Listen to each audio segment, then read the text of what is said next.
Hello students, कैसे हैं आप सब। उम्मीद है कि आप सब स्वस्थ होंगे। बच्चों, आप अपने और अपने परिवार वालों की सेहत का ध्यान रखिए और घर पर ही रहिए, सुरक्षित रहिए।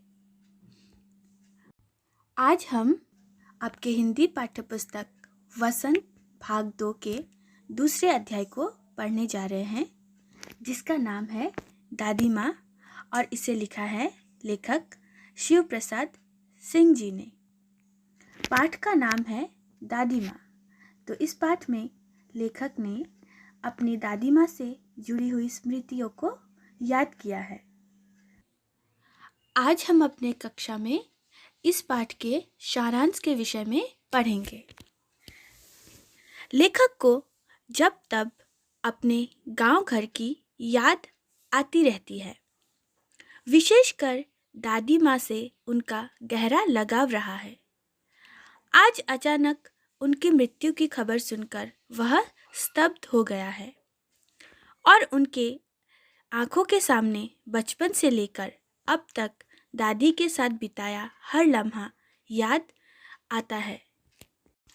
लेखक क्वार के वे दिन याद करता है जब चारों ओर पानी भरा रहता था और दूर से बहकर आई घासों के सड़ने से एक अजीब सी महक हवा में फैली रहती थी।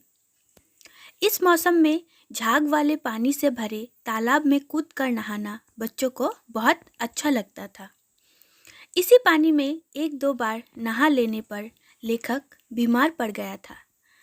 तब उसकी दादी माँ दिन रात उसकी चारपाई के पास बैठी रहती और हाथ पैर छूकर ज्वर का अनुमान करती, पंखा झलती, लेप करती और बीमारी दूर करने के लिए विशेष प्रकार का भोजन बनवाती।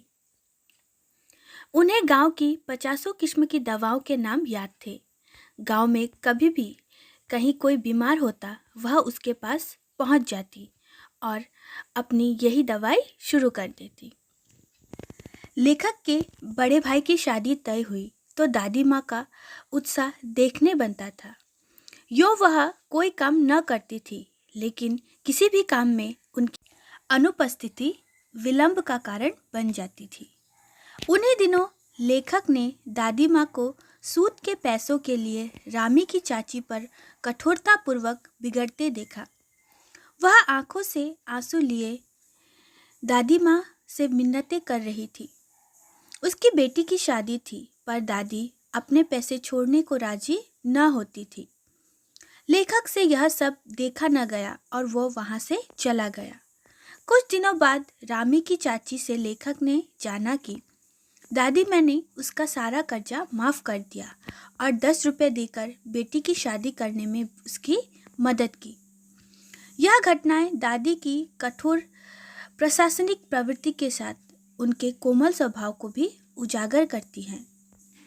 विशेषकर लेखक उनका लाडला था और उसे लगता था कि किसी प्रकार का अपराध हो जाने पर दादी माँ की छाया से खड़े हो जाने से अभयादान मिल जाएगा, यानी कि मुक्ति मिल जाएगी। दादाजी की मृत्यु के बाद से दादी उदास रहने लगी थी। धोखेबाज शुभ चिंतकों की वजह से भी परेशानी काफ़ी बढ़ गई।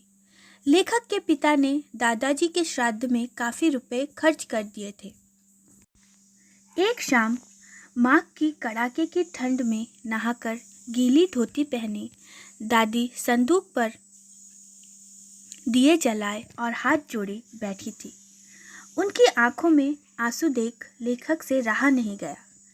उन्होंने दादी से रोने का कारण पूछा। दादी मुस्कुराते हुए प्यार से उन्हें खींचकर रसोई में खाना खिलाने ले गई। अगले दिन लेखक ने देखा दादी माँ ने दादाजी की दी हुई निशानी सोने के कंगन संदूक से निकालकर पिताजी को दिए ताकि वह कर्ज चुका सके। लेखक को उसकी दादी माँ किसी शाप भ्रष्ट देवी सी लगी। लेखक अतीत से वर्तमान में लौट आया। बड़े भाई का लिखा पत्र अब तक उसके हाथों में कांप रहा था और वह यकीन नहीं कर पा रहा था कि दादी माँ सचमुच नहीं रही। तो बच्चों, यह था इस पाठ का सार। हम अपनी अगली कक्षा में इस पाठ को पढ़ेंगे। धन्यवाद।